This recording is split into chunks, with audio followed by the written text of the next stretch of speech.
It's Monday, November 4th. I'm Matt Harmon. Welcome to the Yahoo Fantasy Forecast, and it is a hell of a day to talk ball. What a great week 9. A lot of fun things to break down, but not to start the show, because as you all know, every Sunday recap, I do a little Sunday Night Football solo recap of that particular game before Andy Behrens joins and we dive into the rest of the Sunday slate. And we have, honestly, a pretty messy game to talk about here up at the top. Vikings 21, Colts 13. You know, we do this care, don't care style, kind of ripping from my recap column on this one. Editorial team was not expecting this game to be very good, I guess, because this game's not going to lead the column this week, and it does not deserve to lead the column this week. But nevertheless, the thing we care about from this game is, look, I think the Vikings played complimentary football. You know, it was not perfect to start. Cam Robinson, the new left tackle that they traded for midweek, I would say he performed adequately, but, you know, certainly some pressure on Sam Darnold in this game. And when he was pressured, he made some mistakes.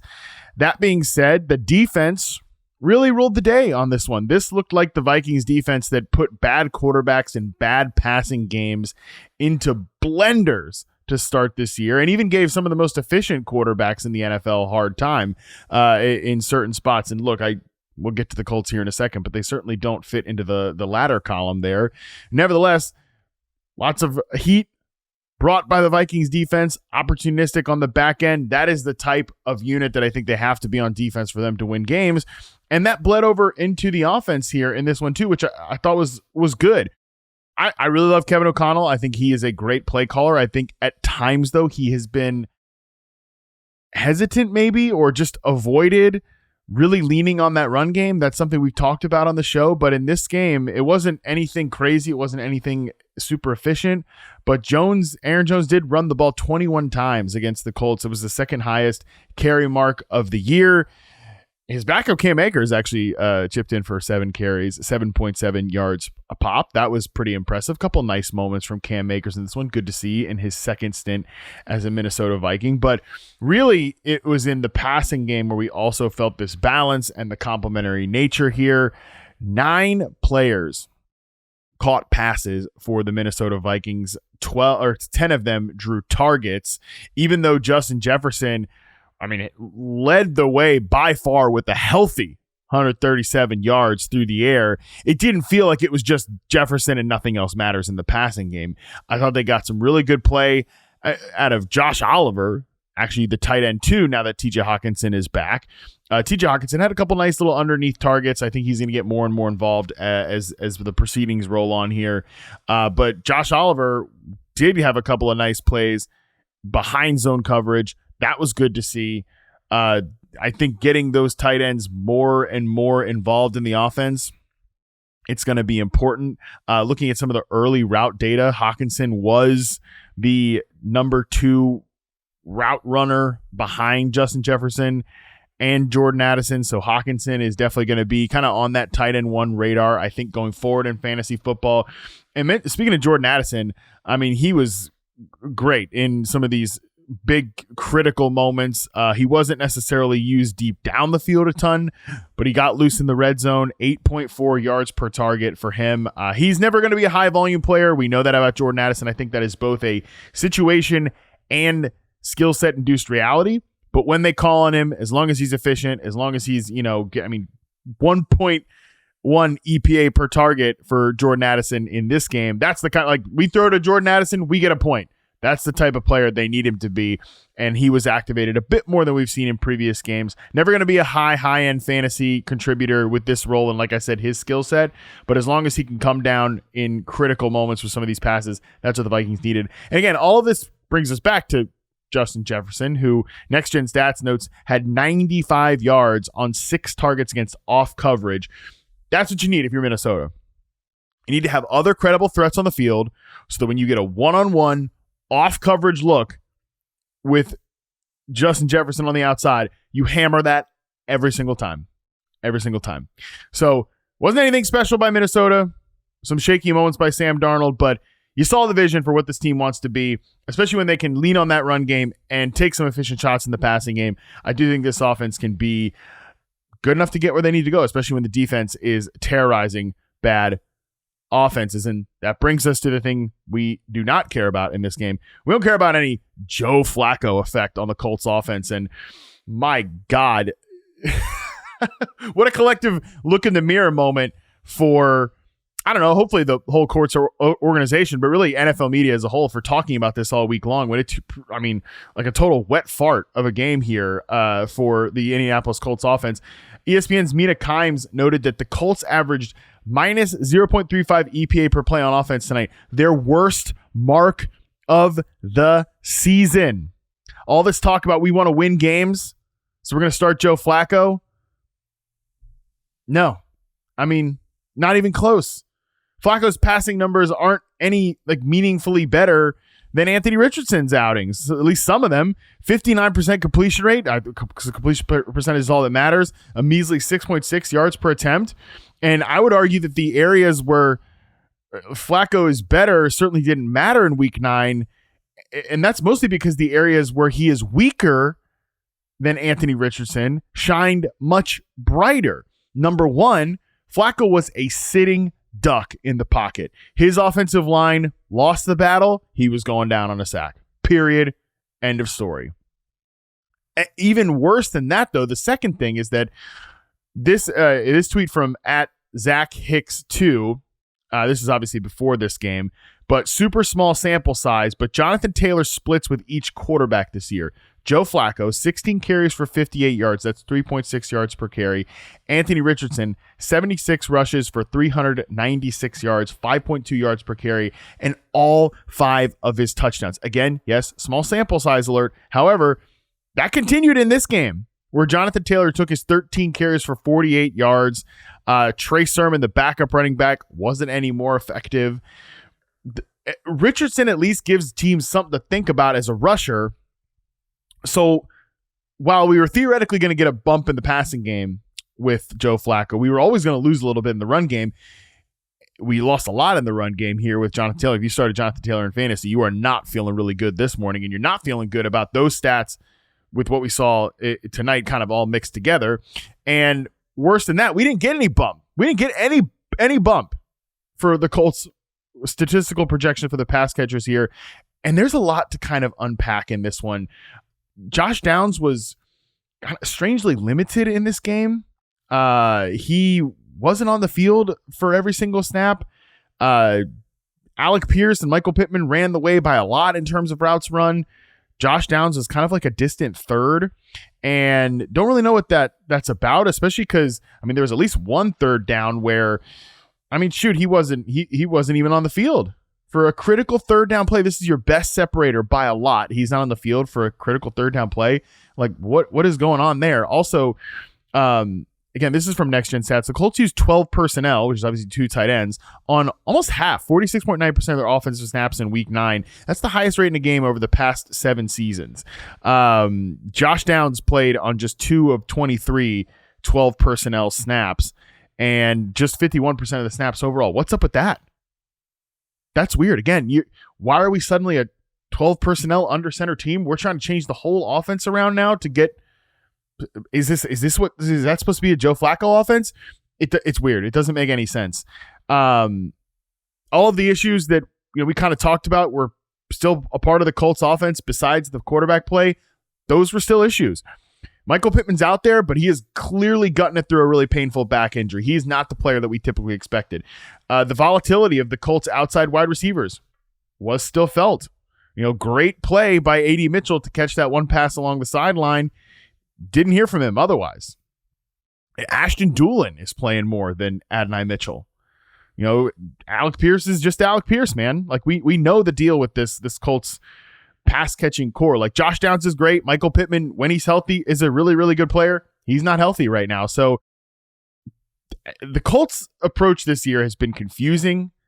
I often think that numerous segments have been at odds with one another. That certainly felt like we're changing the whole offensive structure now. In addition to changing the quarterback, that doesn't make a lot of sense to me. I personally think, and I said this a lot this week, the decision to give Anthony Richardson a breather, I think that's totally defensible, especially, in the midst of him tapping out of the game in the midst of some of the other things, people were kind of whispering about in terms of preparation and things like that. Totally defensible decision. However, any notion that Joe Flacco, who lost to the previously winless Jaguars and helped lead the Colts to a 3-point win over the freaking Tennessee Titans with Will Levis in his worst game of the season, any notion that Joe Flacco is going to come in here and take this team to the promised land, he's just outright misguided. And from a bottom line fantasy perspective, the fact that we didn't even get any sort of bump increase in production from the pass catchers, notably a guy like Josh Downs, what's the point? Like, what is the point of any of this? And yes, tough matchup against the ferocious Vikings defense, but the schedule is not exactly filled with cupcakes the next 3 weeks.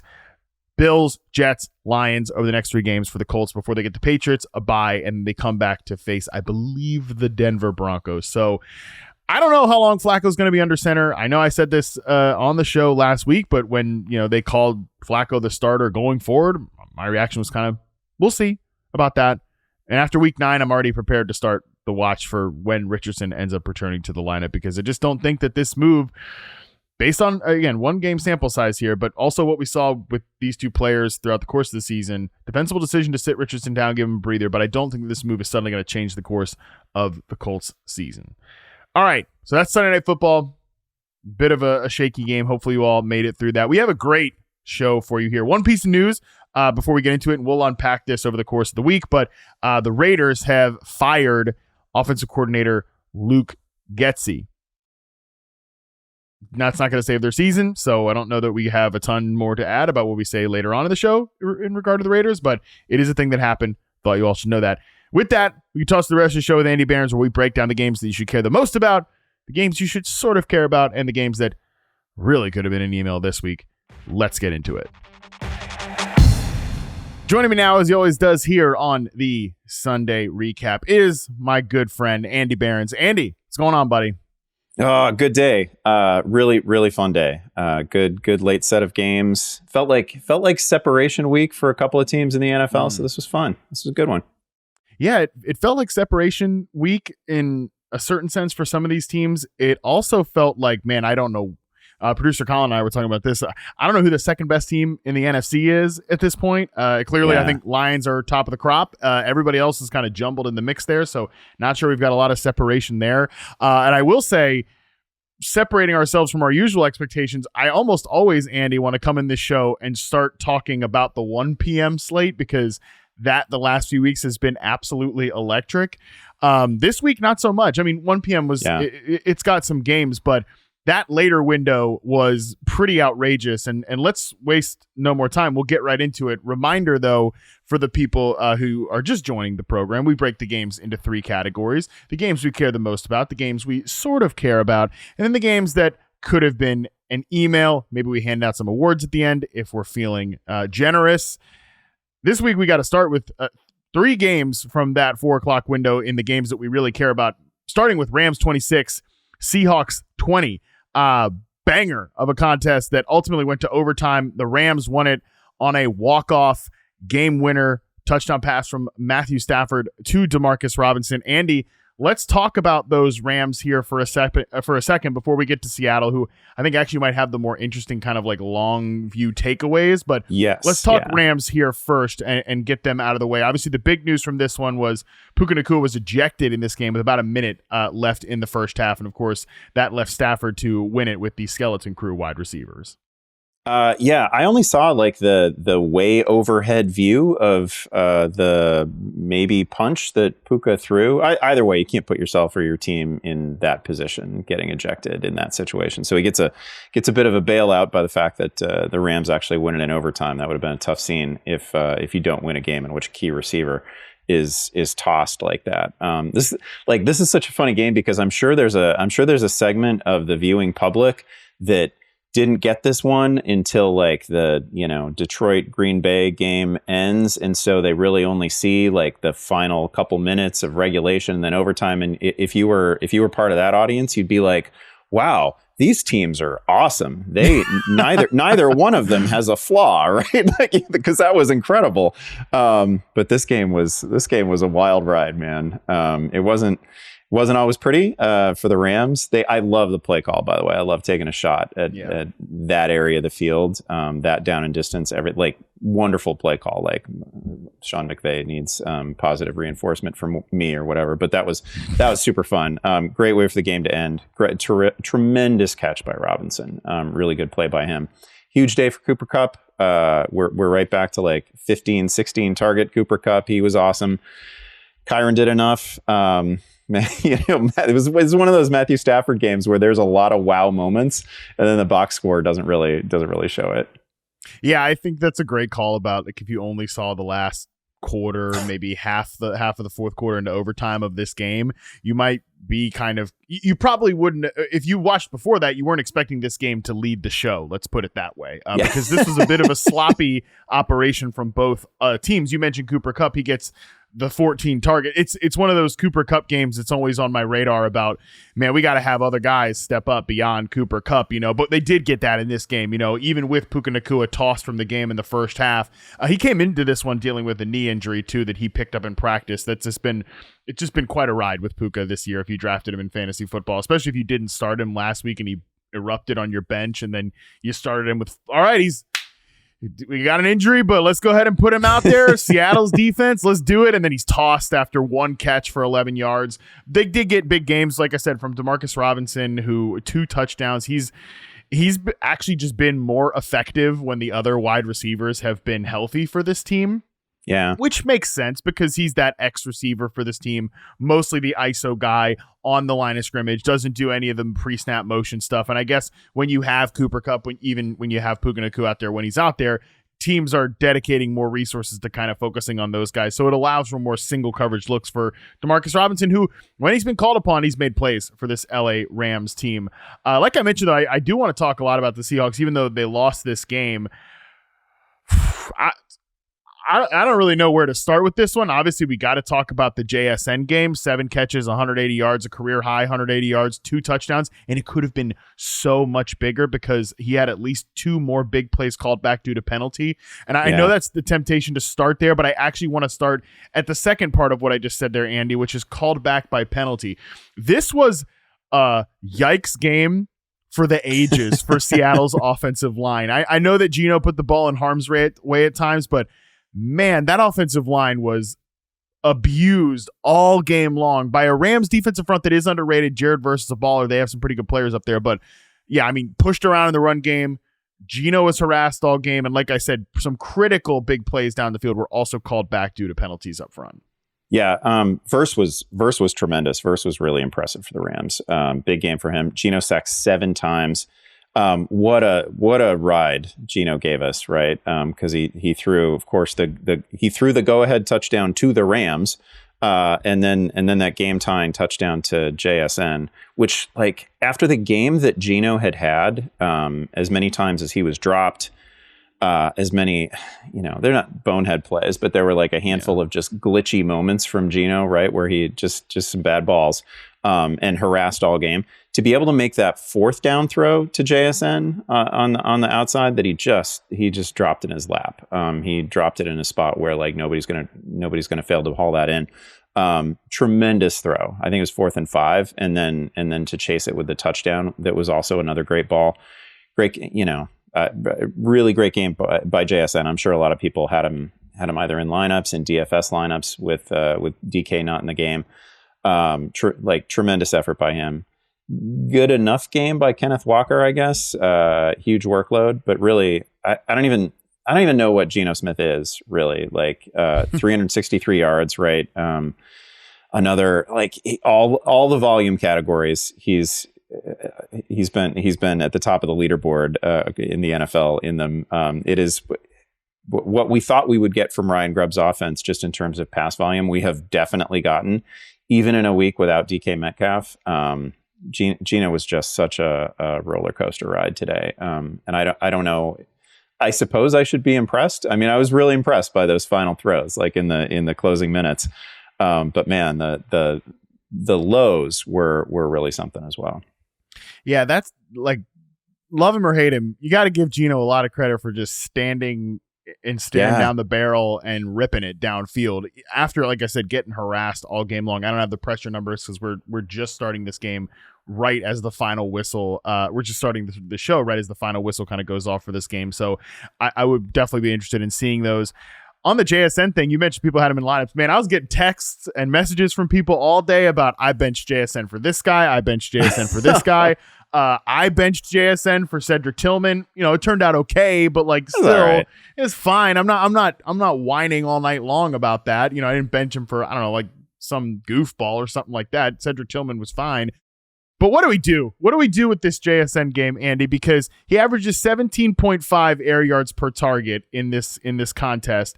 And it's so difficult because, you know, again, I keep bringing up the listener email to the panic meter, you know, calling him fancy Tyler Boyd. Like, JSN should not be fancy Tyler Boyd. You know, like, when I watch JSN play on film, I'm confused every week why he's not getting more targets in the intermediate and downfield area. And you mentioned, like, this is what we thought Ryan Grubb's offenses would be. This is what I thought JSN would be in Ryan Grubb's offense. Like, getting him in ISO coverage looks from the slot and having him, you know, Gino drop bombs to him from the inside on these downfield and intermediate routes. I've been confused why this hasn't been happening. It happens this game against a weaker secondary for sure. For all the praise we can give LA up front, the Rams pass rush and everything like that, they're weak in the secondary. What do we do after seeing this game from JSN? Well, I mean, ideally, if you really wanted to feel good about JSN, you'd see this game with DK Metcalf on the field, right? And I don't know if that's coming. I'd be a little bit surprised if it is. I mean, there was a lot of volume here for JSN. He was great. He was, you know, no disrespect intended. I just don't know that we're going to get a game in which both DK and JSN go off. And DK's been awesome. Like, you're not gonna dial him back when he returns, and it doesn't seem like it was the most serious injury. It seems like he's going to be able to get back relatively soon. I'm impressed by it. I might take it to the trade market in a lot of fantasy leagues, though. Yeah, I think it's more of an interesting, like, dynasty question than a redraft question. I think like with this continual process of what is JSN really. I'm encouraged by this. I hope to continue to be encouraged by it. But yeah, you're right. It is just one data point, and we'll see what happens when DK. Like, these guys should be working in concert off of each other. And I think we've seen that at times. We saw it especially early on in the season, like on some of these shorter outbreaking routes for JSN. But yeah, let's get this guy the ball in those intermediate areas, and that would be nice, kind of going forward. Anything else on this game? What ended up being a wild game before we move on? No, I'm still processing everything that we just saw from Gino. I mean, like, seriously, a couple of the worst throws of the week, couple of worst decisions of the week, and then just unreal throws on that closing drive to tie the game. Crazy. Worst throws of the week, worst decisions of the week. That's a great transition to our next game, which is Lions 24, Packers 14. I'm going to start on the Packers side here, Andy, and I brought up, you know, the worst decisions of the week because, man, you know who was not having a good time watching Jordan Love was Tom Brady. He almost felt like a disappointed dad. Like, he wasn't like, oh, I'm mad at it or anything, but he felt like let down by what he was getting. And look, I think it's easy to say in hindsight, like, maybe Jordan Love shouldn't have been playing in this game. Sloppy weather game. He's not coming in 100%. But there was just a lot of needless decisions here from Jordan Love in this game. I'm not going to overreact to that because, again, they go on bye next week. He should get healthier. The conditions were rough in this one. But in a game where you wanted them to show that they were up there in the class of the NFC with Detroit, you didn't get that out of Green Bay. What are kind of some of the higher level fantasy takeaways from that side of things here? Yeah, I guess, you know, this is obviously one of the two games where I was really thinking it was separation week in the NFL because these teams didn't look that close. This game finished as a 10-point win for Detroit. It didn't feel as close as a 10-point win. Some of that, again, is the fact that I think Jordan Love was visibly hurting too. There were a couple times he was just hopping around out there. The interception was weird and bad, and no, it wasn't a great Jordan Love game. We know he's got better in him. We know he's about as aggressive as it gets at the position. I thought Jayden Reed was great. Thought Jayden Reed was awesome. Hauled in, you know, nothing unusual about that, but hauled in some really impressive catches. There were multiple balls where, and maybe this is just the conditions. I don't know. There were multiple balls where, like, Christian Watson mistimed jumps in weird and ugly ways. He wasn't great. Nobody else distinguished themselves necessarily in this receiving core outside of Reed, who I thought was really good. And I don't know. There's no way that Jordan Love, if he can get himself on the field for a game of this magnitude at home, you can't not play. So I don't even want to second guess having him play, but he also clearly wasn't 100%. I don't know what percent he was, but I don't want to make this like a real referendum on Jordan Love, because that was not a fully operational version of him.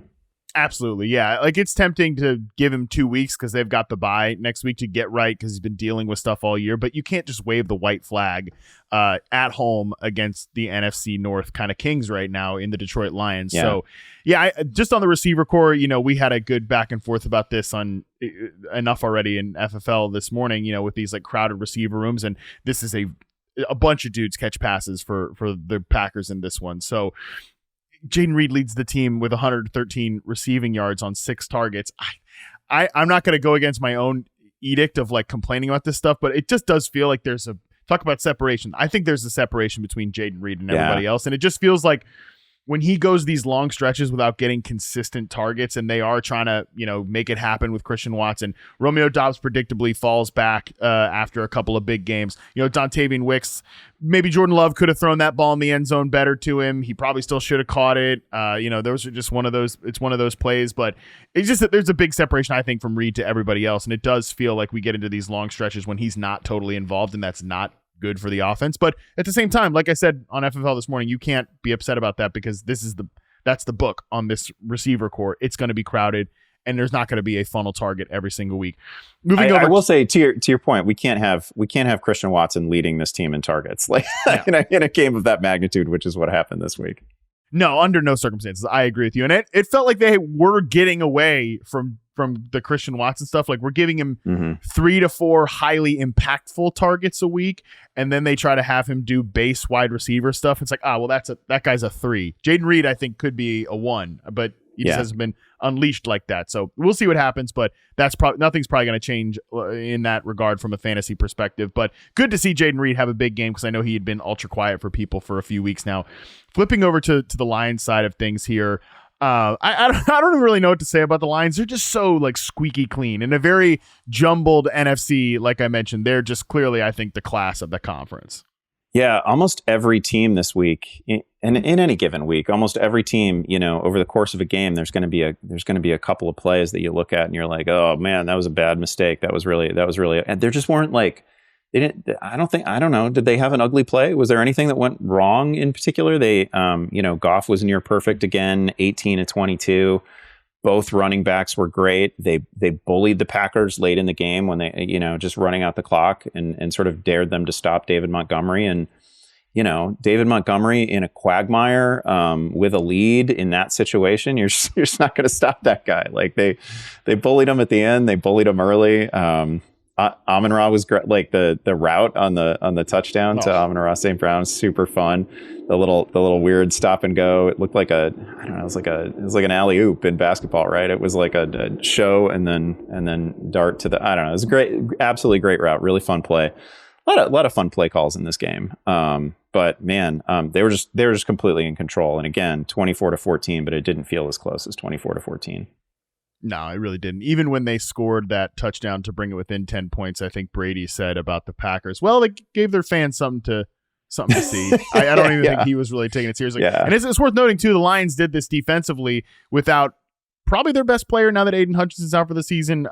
Brian Branch, defensive back, was ejected in the second quarter for a hit on Bo Melton, defenseless receiver hit, which is pretty aggressive to throw him out of the game. But, again, I get it from that perspective. But yeah, and the officials on the field did not throw him out of the game, right? It came from above. Yeah. Yeah, so that was pretty interesting. A lot of ejections this week, especially again in this wild late window. So let's go back to the early window here. Bills 30, Dolphins 27. This game was a fun back and forth, very close at the end. Ultimately, Bills kicker Tyler Bass, after having a bit of a rocky game here at moments, with 10 seconds left, he kicks a 61-yard field goal for the Bills to win it. What did you see from the Bills side of things here, Andy? Well, great game for Josh Allen that could have been an absolute monster game, right? Because he throws 3 touchdown passes, all 3 to semi-weird players. But he had a walk-in touchdown to Keon Coleman that just popped off of Coleman's hands, his chest, up in the air, and then gets picked off. I mean, that was just not. It was a perfect ball, not on Allen at all. He also had a rushing touchdown that got negated by a holding penalty that I just frankly did not see. But whatever, that happens periodically. But it could have. I'm just saying, could have been a monster game. Could have been a 4 passing touchdown, rushing touchdown sort of day for Allen. He was great. Ray Davis is really good. Like I shouldn't have thrown him into the category of weird players. Because obviously James Cook is is your lead back here. He had some nice moments. He had James Cook having a push the pile moment, which he did early in this game, is just not something that I would have thought a couple years ago we were ever going to see from him. So he was really good. But man, that long Ray Davis touchdown is pretty special. And he's, what was it? Was it 4 weeks ago that he had the breakout game against the Jets, the primetime game, 150 plus scrimmage yards. They've done a nice job of keeping him involved. I mean, maybe he needs to be even more involved. That guy's pretty explosive. He's a tackle breaker. The receiving touchdown was no joke. He broke a couple of tackles on that one. Really, really nice play. That was not. I don't know. Didn't seem like the setup of a play that was going to go for a 60-yard score, but he made it happen. So I was really impressed by him. Yeah, it looked like a simple check down to me. And ultimately, it's like a ball don't lie type of touchdown, because you mentioned what should have been a touchdown to Keon Coleman pops up. The holding play that negated the rushing touchdown for Josh Allen. Again, I'm with you. I was like, I don't really know about that one. That just felt like, he's just trying to simply check the ball down to his, quote, backup running back in Ray Davis, and he takes it 63 yards to the house. Yeah, a little bit of course correction from the football gods there. I'm with you that I do think Ray Davis would crush it as the maybe 1B back for the Bills, but the problem is James Cook has been so good when he's healthy this year that it's hard to take him off. Buffalo just has a lot they can throw at you. They're another team that obviously Amari Cooper doesn't play in this game. We still haven't seen him really unleashed as the team's wide receiver 1. I don't know that we will see him unleashed as the wide receiver 1, because this team has said all off season we want to have a lot of guys that can hurt you in a bunch of different ways. Dalton Kincaid leads the team with 10 targets, turns him into a whopping 32 yards in this game. They just have a lot of different players that they can throw at you, and I think Cook as a rusher, Davis mixing in here, and then all these guys that can catch passes for them. It's just going to be kind of a very spread out offense for the Buffalo Bills all year is my guess. Yeah, I actually, as you said it, I just pulled up the box score and realized that Dalton Kincaid had the quietest 10 targets I think I've ever seen. I would never have got Nope. I was pretty focused on this game, and I would never have guessed that Dalton Kincaid had 10 targets. That's wild. Sometimes when I'm looking at the box score for, admittedly, maybe not the first time, but dialing in deep for the first time, because I watched this game almost. No, I mean it was on the ISO TV after Chargers Browns clearly wasn't going to turn into the game that I thought it was. I threw that one up there, and I read that 10 targets kind of now for the first time. I'm going to give myself an Oscar for that one, because I acted pretty much like, he had 10 targets, whatever. But in my head, I was like, he had 10 targets? Could have fooled me. I don't remember that. You would have told me this is a 4 or 5 target game for Dalton Kincaid. I would have been like, yeah, just like everybody else. Sure. Yeah. Also, I mean, we got to do something about, Dawson Knox is 88, Dalton Kincaid is 86, and they both kind of have longish hair. They're both kind of the same height. You could have told me that, because Knox has 2 targets in this game. You could have told me that it was, more like 6 and 6, and I would have believed it, as opposed to one guy had 10 and the other had 2. But that's a whole other conversation. Let's flip over to the Dolphins here, Andy, who lose another game. Oh, great, Tua's back. Great, they've lost 2 games in a row. And this was obviously a well thought game, but bottom line is they're 2 and 6. Their season is probably over.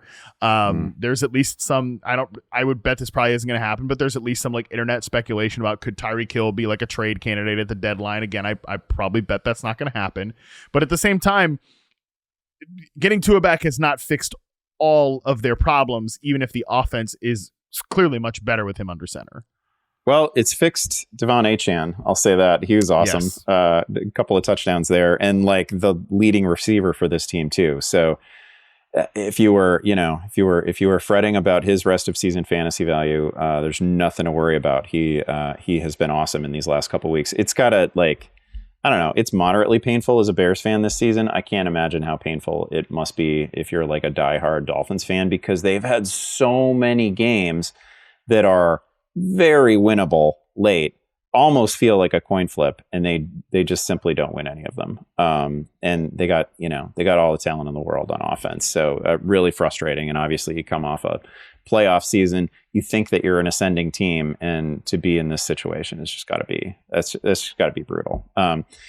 Achane being great today is the rosiest thing that I could say on the Miami side. He's like, man, he makes me nervous too, because he's just so small relative to like the size of everybody else around him, and you're always like, oh man, should we be feeding him this often? But when it works, it's just absolutely spectacular, and hard not to love the way that they're using him as a receiver this year as well. Not like a fine yardage total for Tyreek, but not a lot of targets in this one, not high level usage. So it has definitely not fixed Tyreek Hill and Jalen Waddle. Oh, yeah, especially Jalen Waddle has 2 catches for -4 yards and a touchdown on his lone 2 targets of the game. Good luck trying to like make the math work on that one. Basically what happened was he lost all of the yards on like the final toss around play of the game. Mm-hmm. So, but he didn't get his first target until the 2-minute warning of the fourth quarter was Jalen Waddle. And that's the thing, like, this Devon Achane breakout as a receiver, and you mentioned it, I mean, he has target totals of 7, 7, 8, and 8 in the 4 games that Tua has started this season. He's caught all but 2 of those targets all season long. He has both used Andy as a true schemed up weapon and as an outlet receiver in this passing game. And that has had serious downstream effects to Jalen Waddle's production specifically, because you got to think about it as like he is the Ayuk of this offense, in that he's the on the line, and he's just not as good as Brandon Ayuk, but he's a good player. Like, Jalen Waddle's a really good player, but he's never going to get the gimme designed, schemed up stuff. And he's got a quarterback that wants to get the ball out super fast, isn't going to kind of do the hold it stuff like Brock Purdy will. So it's either going to go to Tyreek on the first read, or it's going to go to Devon Achane on either checkdowns or these designed stuff too. So Waddle's going to have his moments. It's just going to be super volatile. And, you know, he still gets kind of ranked highly because of his pass, like, per route efficiency metrics. But this is just a reminder that those are subject to outside variables and surrounding players and things like that. And at this point in this situation with these guys popping off like they are, I just don't know if we're ever going to be Jalen Waddle's going to have a big game, but I don't know that we're ever going to be able to predict it and see it coming. Yeah, I think that's a good call and a good way to frame it. I feel like over the last, at least this week, I finally dropped him to what I considered a more appropriate level. He was, I don't know, he was in the mid 30s in my ranks, maybe even the high 30s. I didn't even feel that great about that. We're gonna hit some weeks with like a couple teams on bye, and I'm probably gonna have him in the 40s.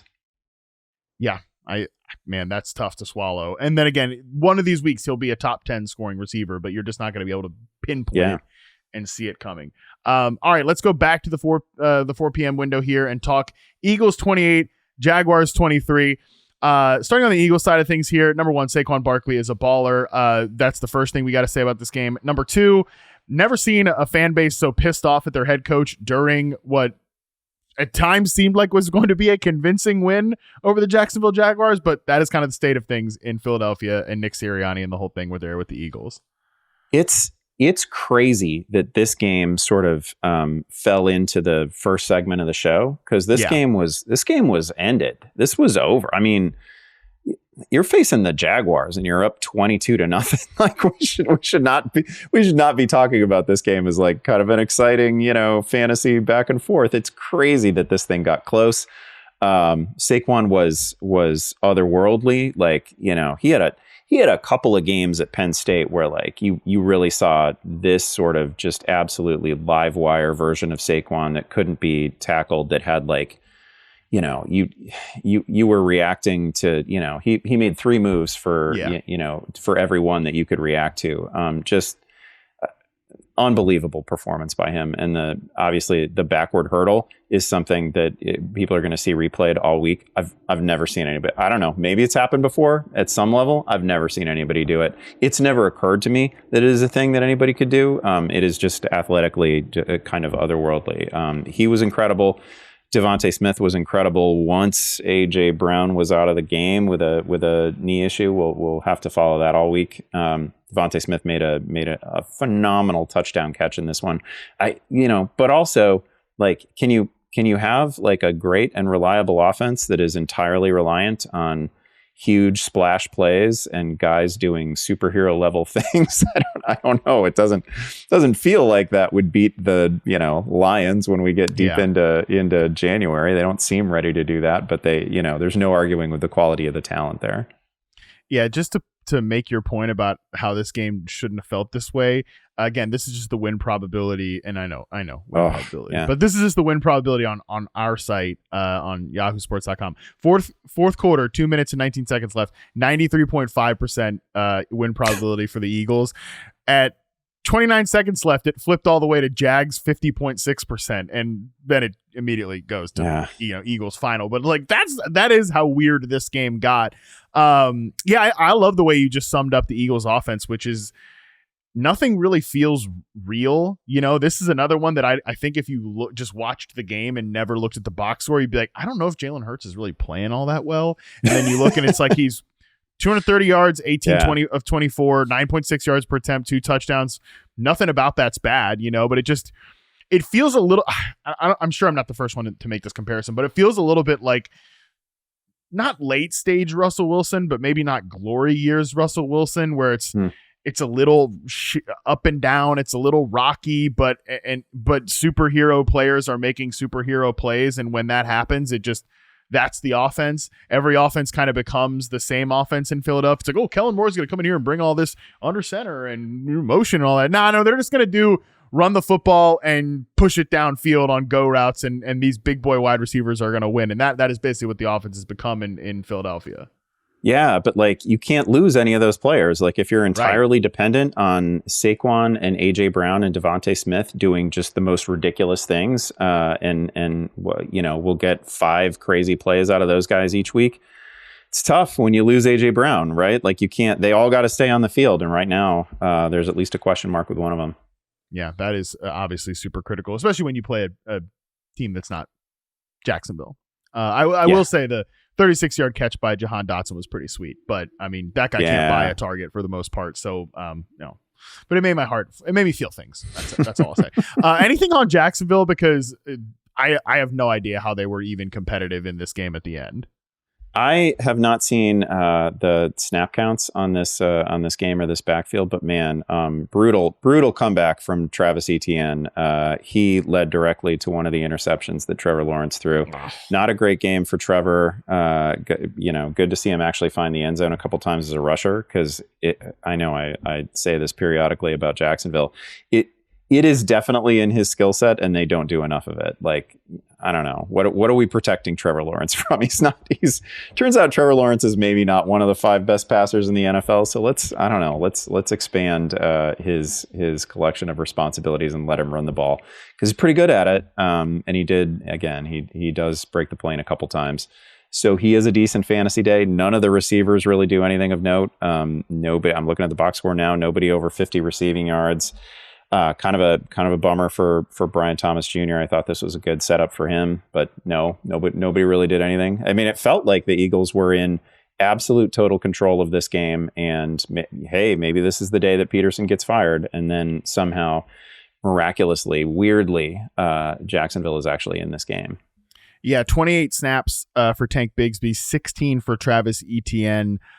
16 routes for Tank Bigsby, 12 for Travis Etienne. So like that is basically a non-factor fantasy role for Travis Etienne. Yeah. And we know the deal with Tank Bigsby. When the team falls behind, and they're going to be falling behind a lot this year, okay? They've already been doing it. They're going to do it some more. You really can't trust him in any meaningful way. So it's just kind of a bummer that especially if he doesn't have the entire backfield all to himself. Yeah, obviously with Brian Thomas, how healthy was he in this game? He was kind of a game time decision. That you felt like I mean, he did run 34 routes. He ran a route on 97% of the dropbacks, but how involved was he in the game plan, the whole deal? When he doesn't have a big game, this passing offense stinks, especially without Christian Kirk. Obviously, that's pretty problematic. On that note, let's take our first break. We'll come back with the games that we sort of care about right after this. All right, we're back. First game up here in the games that we sort of care about. Falcons 27, Cowboys 21. A lot of injury notes in this one, particularly on the Cowboys side. Dak has a hamstring and a throwing hand injury. CeeDee Lamb comes out of this with an AC joint. Talking about games we sort of care about. I'm pretty much done with the 2024 Dallas Cowboys. Jerry Jones was making some comments after the game about, we might have something in the mix at the trade deadline. Oh, please. It's so, nothing has ever been too late than you to say that, Jerry. Nothing has ever been too late than for you to say that. So, I don't really even know what to say about the Cowboys. They're a bad football team, and if Dak's, they're 3-5. If Dak doesn't play this week, the season is beyond over. Yeah, it didn't feel good for Dak, right? Like it seemed like a pretty significant little medley of injuries there because they were looking at his hand. It didn't seem like he'd get anything into the throws on off that hamstring. So that again, just early reporting after the game certainly didn't make you feel optimistic. Like it was no big deal. They fall to 3-5 after this, and if they're 4-4 and you've just beaten Atlanta, you can probably talk yourself into, hey, we're buyers, let's go for this. Nobody other than Detroit is necessarily running away with anything in the NFC, but now, man, they got to think about just protecting some guys, protecting Dak, protecting Lamb, who was in clear and obvious pain late in that game. To the point that you couldn't even he got grazed on the arm on the 2-point conversion and was nearly writhing in pain. So he's clearly not comfortable right now. Really rough all around. And that just felt like just a huge hinge point in their season. Like, again, you win this game and you can be, you can tell yourself a story. It may not be like a believable story, but if you're in the building, you can definitely tell yourself a story. But at 3-5 and with literally every key player hurt, I don't. I mean, this is pretty much the end of their season, or so it feels. Yeah, it's like, oh great, I think Rico Dowdle really consolidated power in the backfield with Zeke being disciplined for God knows what. But who cares?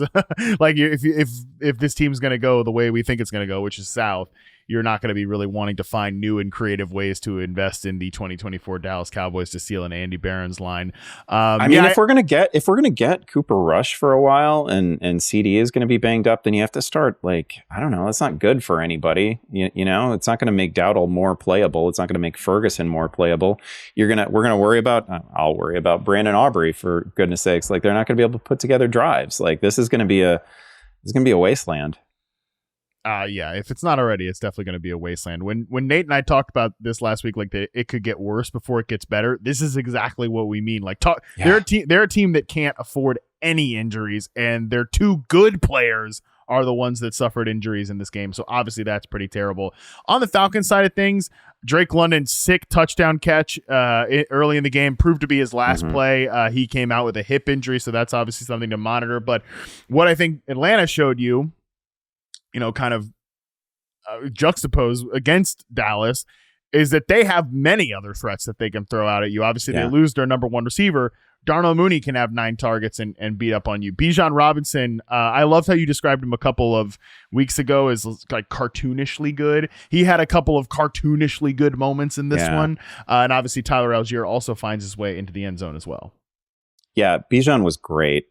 Great as a receiving weapon. Great out of the backfield. I just thought he was fantastic. And it is a relatively quiet year fantasy wise for as good as he looks on the field. I don't even really know how to explain it because Atlanta's putting up numbers. We're just not seeing. It feels like there's a version of this season for Atlanta where Bijan Robinson could have a dozen touchdowns by now, and it just hasn't happened. And so maybe you're occasionally disappointed in him as a fantasy manager, but he just looks so good. He makes so many people miss. He's been a really fun watch. It just feels like another lifetime when we were talking about how, oh man, they're managing around Kirk Cousins right now. He can't move. I can't believe they put him out. Like week 1 feels so long ago because Cousins has been really good. He's moved in the pocket really well. Another good game from Mooney. They get something out of Ray McLeod in this one. I mean, it's going to be a problem if Drake London can't go for some period of time, because he's been awesome, and he's been not just awesome, but he's been one of these, like, I don't know, we talk about it sometimes. There's just not that many consistent high level producers at wide receiver, and he had actually been one of them this year. So hopefully this is a very short term thing for him. Yeah, I was ready to be on Penix watch after week one. Right. So, yeah. I mean, I feel like much better about where we're at with the Falcons right now. Really like this offense. And yeah, Darnell Mooney, I think is a guy, he's going to be a little boom bust, just like every kind of this wide receiver 3 archetype. But if Drake London isn't out there, he's almost like a must start in any sort of game. But even then, again, I think he's more playable than people want to give him credit for. He's just been really good for the Falcons this year. Let's move to the next game. Chargers 27, Browns 10. This game obviously was not as competitive as some of these other games that we're talking about here, but I did see a lot of this game, so kind of wanted to talk about it, especially just because, man, Andy, the Chargers are just a good football team. I know that Jameis will give you plays, but that Chargers defense earned everything they took from Cleveland in this one. And I think now that the offense is getting good or getting more productive, and Justin Herbert is having these big games, he was awesome in this one. The run game got going with J.K. Dobbins, 6.1 yards per attempt. Big plays down the field to Quentin Johnston and Josh Palmer. So I feel like now that the offense is sort of catching up, people are going to start to realize this defense has been good all season long. This from Next Gen Stats, I'm not sure people realize how crazy this is, but the Chargers allowed just 38 yards on 15 design runs when lining up with a light box in week 9. And that is not unusual for them because the Chargers have utilized light boxes against the run at the highest rate in the NFL, according to Next Gen Stats, 66.2%. And despite that, they were second in rushing EPA allowed in the first 8 weeks of the season. And they played, I don't know the right way to say this, but the secondary played like they knew what was coming. Like they read the Cleveland passing game like a freaking book in this one. So that Chargers defense rocks. I think it's one of the more underrated units in the NFL, and that offense is starting to catch up as well. Yeah, they came into this week actually leading the NFL in scoring defense, right? And I think they lowered it a little bit in this one, gave up only 10 points to the Browns. I think they were only giving up like 13 points a game. So they've been incredibly impressive. I thought Herbert was great, and I think he's been great now for like, I don't know, this is like 3-4 weeks when he's just looked really good. And it's not, I understand why his roster percentage in fantasy is where it is. It's actually below 50% right now. He's like right around 44-45%. I get it. He was super low volume in the early weeks and, a little bit banged up. Never putting the ball in the air 30 times. You're getting 1 touchdown a week, and it just wasn't exciting. He's playing very well, and since their bye, you talked about it a little bit on Sunday morning on Fantasy Football Live. Like since their bye, the ball is going in the air a little bit more, pretty consistently, 30 plus pass attempts, a little bit more balance. They just look tremendous today. I will say like both passing touchdowns were busted coverage situations, but Quentin Johnston gets back on the field, immediately makes an impact. Josh Palmer had kind of a weird walk-in, left alone touchdown. So a couple of huge breakdowns by Cleveland. That was definitely part of it. Dobbins was great too, though. Dobbins continued his role as well. On the Browns side of things, I mean, Jameis is going to Jameis, okay? Yeah, he's going to tear up a bad Baltimore secondary, but he's going to throw 3 picks into the teeth of some good coverage in this Chargers against this Chargers defense. But, by and large, Andy, still feel pretty much the same about the pass catchers coming out of this one, especially because Cedric Tillman got himself like a little touchdown deodorant play to end this game. A great sick play too. Yeah. You're like getting the feet in, and I know like this gets thrown into, you don't like the term. I don't use it a lot, the garbage time category. But what, like a filthy play, getting his feet down on that one. And it took a heroic play in order to even score on this Chargers defense. So I think you can feel really good about Cedric Tillman when they come out of the bye, because this was another, I got the box score up now, another 11 targets for him, 75 yards, another score. Like, I don't know. This is maybe just what we're going to get for the remainder of the season. He's just going to be like an 8 to 12 target guy as long as Jameis is at the controls. And I I don't think anything is going to change that. They definitely have a better chance with Jameis behind center than with anybody else. A bummer though that Winston couldn't put up. We knew this was going to be a test. It's why we talked about it in the preview pod as like a major looming test for Winston in this offense, and they didn't. I mean, he definitely didn't pass it, right? Like this is always in the range of outcomes for Jameis, but this was pretty ugly for most of it. While this game was in any sort of doubt, he wasn't doing anything. Next game up here, Commanders 27, Giants 22. Really not sure how this one was within 5 points because it looked like the Commanders were the better team all game long. On that Commanders side of things, Austin Eckler starts this game with Brian Robinson out, but he's still not, the quote unquote lead back like Chris Rodriguez, much to Andy's chagrin, because I know you played so much Jeremy McNichols today.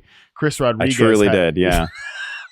Hey man, we're all hurting. I played Jalen Coker unironically in a couple of leagues, so like we're all hurting. Okay, it's a bad wide receiver injury year, brother. It got even worse today. Yeah. What a time to be alive. Charting's gonna be short this offseason, I'll tell you that. Austin Eckler 11 carries, 42 yards. Chris Rodriguez chipped in here with 11 carries as well. Terry McLaurin 2 touchdowns. Terry McLaurin is having the season, like the season that we always thought he could. I know he didn't have a big yardage total in this one, but I really think that just, again, I feel great about Washington. I feel great about the way Jaden Daniels plays. He didn't look rattled by a tough pass rush at all today. Just 0 sacks, totally clean effort from Washington in this one. Yeah, I thought Daniels was great. We're not dealing with vintage Austin Eckler necessarily, but I think he looks so much better, so much livelier than he did last year. So that's been really fun to see. You're right. It's good to see Terry McLaurin finally with someone who can maximize his abilities. Like we've just never seen it. He's never been in this situation. So this is really exciting. It's good to see like his on-field enthusiasm for it.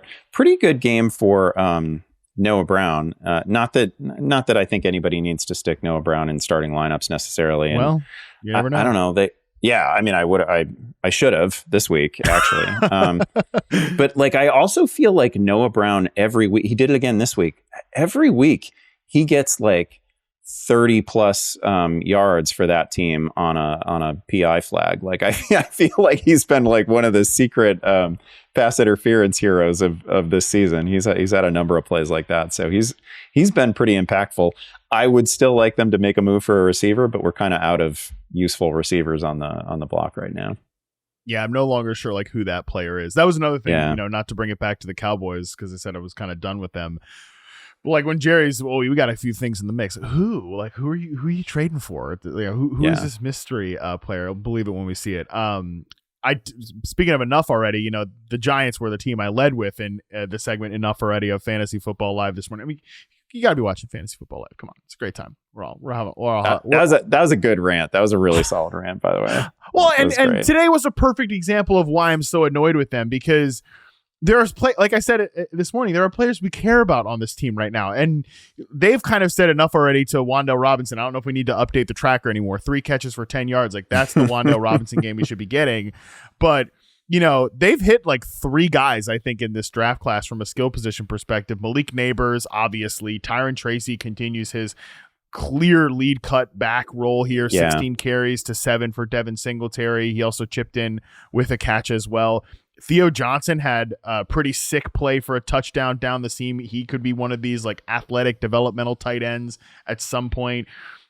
And it just feels like nobody's going to really get maximized here because it's the Giants offense. It's Daniel Jones. And I'll give Daniel Jones credit. He was great as a rusher in a couple spots in this one, but it still just does feel all a little pointless and all for naught. And we are starting to get to the point where we're at the 6.6 yards per catch danger territory for Malik Neighbors. Serious danger territory because it was a good PPR day. He kind of had the Wan'Dale Robinson stat line, right? 9 catches, 59 yards, low yardage total. Yeah, we don't want that. Good enough day for Daniel Jones, I assume, to buy him another year and a half as Giants starter. So that's great news. Yeah, I think our buddy Charles McDonald wrote a piece for the site. I saw it come in through the email today that it's just like I saw Oh, Charles McDonald on Daniel Jones. What the hell could this be about? No, I believe the title of the piece is Daniel Jones' era is done. It's time for the Giants to acknowledge it. So that's about the state of the state for the New York Giants at this point. Yeah. Can't wait to hear the state of the Chicago Bears, because that's the next game we're going to talk about, and our final game in the game we sort of care about. And I get it. Cardinals 29, Bears 9. The Bears kind of got waxed in this one, but there's a lot of players we care about here from a fantasy perspective, so we got to care about it a little bit here. I'm sure I watched a lot of this game. I'm sure you watched even more of it than I did. Andy, I will just throw this next-gen stat nugget at you here, and you tell me how real this feels. The Cardinals generated a pressure on a season-high 46% of the dropbacks in their win over the Bears, while recording the most sacks in a game this season with 6. The Cardinals had 16 different players generate a pressure against Chicago, which was tied for the most by any team in a game since 2018. In weeks 1 through 8, the Cardinals pressured opposing passers on just 26.6% of dropbacks, the second lowest rate in the NFL.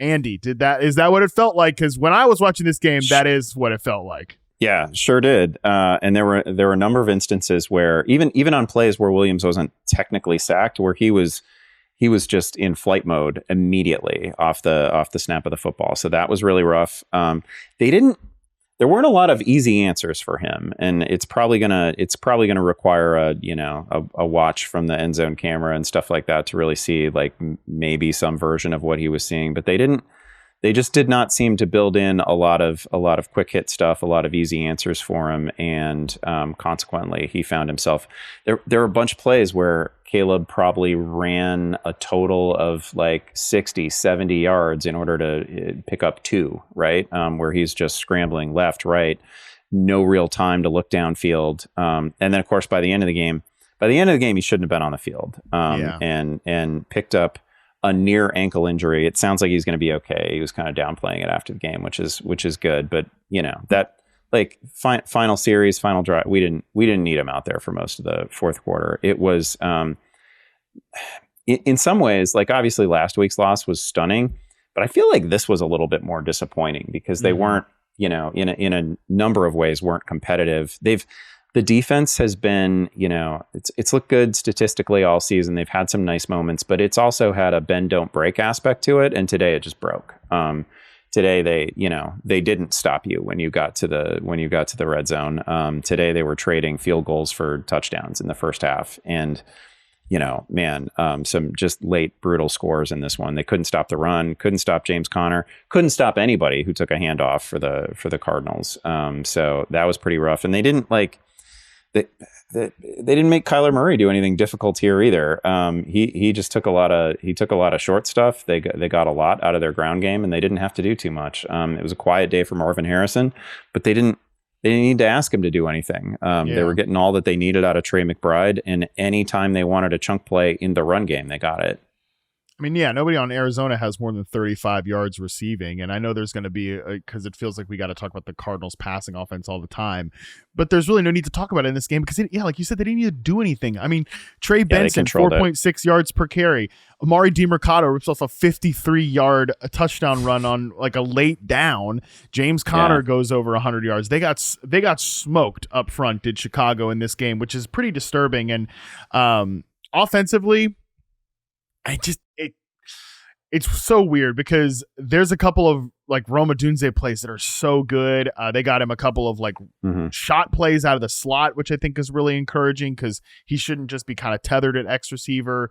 But I maintain that even though we've cut a lot of the fat out of the offense here, it's just tough when you have a rookie quarterback behind, like under siege behind this offensive line, and you've got kind of 3 guys that deserve funnel targets because I don't know. I'm speculating about this, but it just feels like, all right, we got a couple successful plays to Rome. Like now we got to get DJ Moore like a shot play on a go route to really like make him feel loved. Keenan Allen, we got to give him 10 targets, even though the only ones he's ever open on are like the little quick hitting flat routes from the slot on third down, which is a nice role. But again, we're feeding him 10 targets, so I just think the Bears are in a tough spot. And I don't know, Andy, not to go all doom and gloom here on Chicago, but it feels like the worst possible timeline could be playing out here, which is that and I guess this isn't the worst possible, but one of the disaster timelines could be playing out here where you keep the defensive head coach in Matt Eberflus because, hey, the defense was good last year. Although it's not as if he's like a proven great head coach. He hires a mid-offensive coordinator. Things start to fall apart. The defense starts to suddenly not look that good. Then you're like, oh, man, we got to hire somebody to maximize Caleb. So you fire Eberflus at the end of the year. Caleb's learning a new system in year 2. And it's maybe then like Ryan Poles isn't around. And are we like, or maybe they keep Ryan Poles and then they're doing the classic Bears thing where it's a GM and a head coach who aren't really on the same team and all that stuff. I know I don't want to doom and gloom you here too hard, but it does. After these last 2 disappointing games coming out of the bye, that's a little bit on my radar here. First of all, super disappointing the way they've come out of the bye generally because they had a lot of momentum going into it. Right, they were definitely a feel good team. People fans thinking about the playoffs.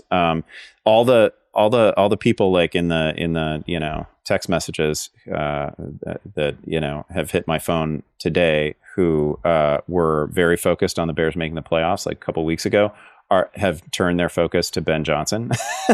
Like that's the I don't know. We just gotta keep this whole operation appealing enough for Ben Johnson to want to join it and save it in a year. I hope he does. But that's kind of where we're at right now. All right, let's take our final break. When we come back, we'll run through the games that could have been an email, and we have some real email games to speed through here, so we'll get to that right after this. All right, we're back. Let's get into the games that could have been an email, starting with Bengals 41, Raiders 24. Dear to whom it may concern or whatever, we saw Desmond Ridder in this game. Yours truly. Me. I don't know. There's your email. That's probably all that needs to be said on the Vegas side. Really rough. Jacoby Myers over 100 yards. I missed a lot of those. I'm just finding that out now. Looking at the box score, I did catch the late Brock Bowers score. Pretty grim on the Raider side. Trey Hendrickson was awesome. Obviously, monster game for Joe Burrow, who can still crush a friendly matchup. Mike Gesicki. That was wild. I don't think that's going to happen again all year. I hate it when stuff like, as somebody who has to write the pickups column for Yahoo, I hate it when somebody like Mike Gesicki goes off because I feel like I got to mention him, but my heart's not in it. Like, I don't really want to tell you to add Mike Gesicki. I don't think it's going to be that great rest of season. And he's pretty dependent on other guys being out. But hey, he did have a nice game here. It is a thing that happened. I will say to Gesicki's credit,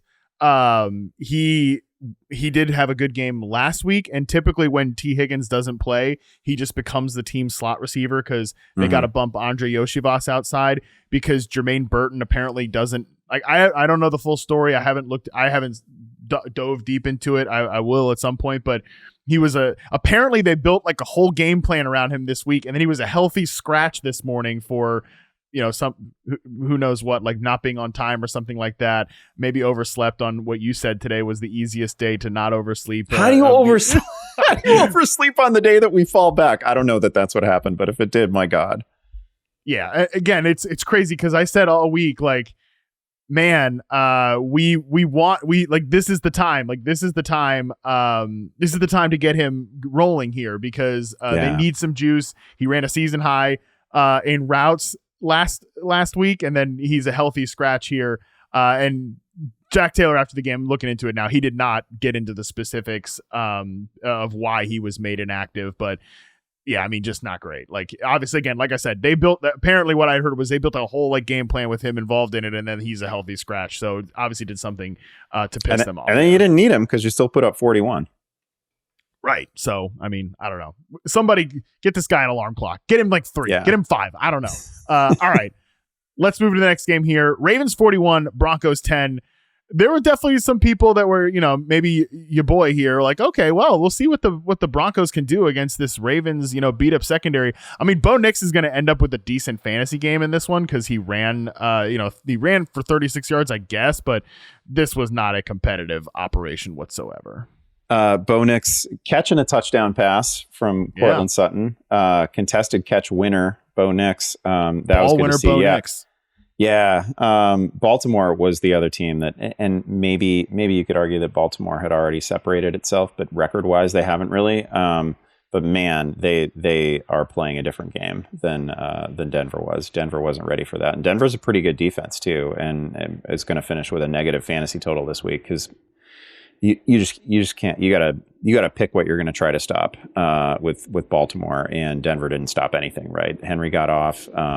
Zay Flowers not exactly affected by the arrival of Deontay Johnson. Right, he was awesome. Lamar incredible again. Lamar maybe running away with the MVP. Yeah. He's just absolutely fantastic. This is a bit of a Death Star offense right now. Wasn't close. Yeah, Bo Nix 18.2 fantasy points in this game. Didn't feel like it watching the game. Tell you that from a passing perspective. Bo Nix is going to be tough too because I saw people like making the argument for him against a rough pass defense. But like we're not really depending on Bo Nix to. I know he had like the 3 touchdown game, but I don't know. Like I'm not looking at Bo Nix as a guy who's going to light up a bad pass defense necessarily. Like we're playing Bo Nix because we think he can run for 70 yards in any given week, and maybe give us a rushing score, maybe give us a passing score, but I don't think maybe Bo a receiving Nix is score. Yeah, apparently a receiving score as well. Not beating the Taysom Hill. I was going to say not beating the Taysom Hill allegations is Bo Nix. But I don't know that he's there as a passer where like you put a great matchup in front of him and he's just going to light him up. Speaking of Taysom Hill, next game, Panthers 23, Saints 22. Embarrassing that the Saints lost this game. I get, they didn't have a lot of players on offense. I wonder why Derek Carr didn't have his number one receiver. Probably because he got him obliterated in this game. Chris Olave was, sent to be evaluated after this one for a concussion. Really scary hit for Olave. He was out on the field. It was really, really scary. So, and again, that's a ball that you can't do that to your receiver. Just let him into trouble. Just a brutal throw. Yeah. Did you see Michael Thomas going off on Twitter about Derek Carr? If you haven't, I don't know if the tweets are deleted or anything like that. It probably will be because it's a. If they have been deleted, they were up for a while. Like, and they were they were screenshot. I'll read some of them to you because they were screenshotted by a bunch of people. Michael Thomas, former Saints wide receiver. Derek Carr for you. I've been told y'all sad after the Chris Olave thing. Dude's scary and panic and just throw the ball. Get him the F out of here. He's so ass. That year, his buddy went first team All Pro in 2022. He needed 180 targets just to catch 100 passes. He is ass. Forgot that one. He is ass on my granny. I'm guessing that's Devontae Adams in 22 with the Raiders. I guess. Yeah. Dude tried to lie and say I was jealous of them making Chris wide receiver 1 the whole time. He can't even get him a decent ball. He needs his ass whooped. They fired all them coaches trying to cover up his flaws. He's still doing the same. So that's what's going on in New Orleans. I've seen some Saints fan be like, why don't they celebrate Michael Thomas, for a day or something? Well, maybe that's why maybe don't want to be hanging out there. That's what's going on with the Saints. Alvin Kamara touches the ball 35 times in this game. He has to be up there for the most tired man in the NFL coming out of week 9. But yeah, that's the state of the Saints because they lose. Chris Olave, just what an unlucky stuff for him all year long. And I really do feel for him. It's been a scary history of concussions for him. Anything for you on either of these two teams here? Yeah, really scary situation, sad situation for Olave. You have to imagine he's going to be out for a while. I don't know how long that is. I don't know if it's the season. Maybe I'm being too extreme there, but he really does have a pretty significant concussion history, including another serious one this year. Taysom Hill had exactly the game that we all should have expected, right? Like 60-ish yards, scores a touchdown, gets to do a little bit of everything again, throws one pass, doesn't complete it, catches a few, runs a few. He can do this the rest of the season, and it's going to be hard to predict like the big weeks. He's still going to be very driven by touchdown scoring, but he's probably a top 10 tight end this year without ever really being a functional tight end. It's the weirdest eligibility situation. Pretty bizarre. We'll see about a lot. His brother, by the way, also Chris Olave's brother was tweeting about this too. Like, not going to happen in New Orleans. There's all kinds of stuff. So we'll see what goes on there. Panthers side of things, they haven't committed to Bryce Young as the starter going forward. I mean, come on, just start him and see what happens. It's worth noting that they're running out probably one of the youngest pass catching groups I've ever seen. Jatavian Sanders, rookie. Jalen Coker, undrafted rookie. Xavier Legette, rookie. And they beat the Saints. So congratulations, Dennis Allen. Yeah, I don't know what to make of Leggett exactly, and I'm not really sure. I don't know. It's probably best just to stay away from the Panthers offense entirely. That's probably the best recommendation. Chuba Hubbard looks great. Chuba Hubbard's been fantastic. We've heard that Jonathan Brooks is coming back. Sounds like he's going to be available next week. Hubbard does not deserve to lose a single touch. He's been the best thing attached to that offense. Leggett caught a touchdown, another touchdown. I think this is 3 and 4 weeks for him. But he also had an interception ripped away from him. Phenomenal play by the DB. I forget who it was. So a little bit up and down. His touchdown celebrations incredible. I appreciate that. Dollar bill, baby. His Yeah. Xavier Leggett is great. I hope he continues to get some opportunities. Was one last thing on this game. I'm sorry. I know it's a game we said is an email, but I do just have to say something about this Jalen Coker stuff. It was wild to me how I've been talking about Coker. Like, it looks pretty good on film. Like, I mean, it's interesting. I think the fact that he has played well is part of the reason why they traded away Deontay Johnson. And that was like early in the week. Oh man, again, they trade Deontay Johnson. Coker is interesting. I don't know, again, to use your phrase, I don't know if we want to try to find new and creative ways to invest in the Carolina Panthers offense, but he's an interesting player, looks pretty good on film. If he's like on your Dynasty waiver, I remember saying this in the RP Discord like weeks ago, just check your Dynasty waiver wire, see if he's on there. He should probably be on benches because I think he's could be like a power slot candidate type of player. And then I log into Twitter a couple times on Saturday when I'm away for the weekend with my wife, and I see like a billion fantasy analysts, I'm saying a billion fantasy analysts tweeting about like Jalen Coker, like unironically for this weekend.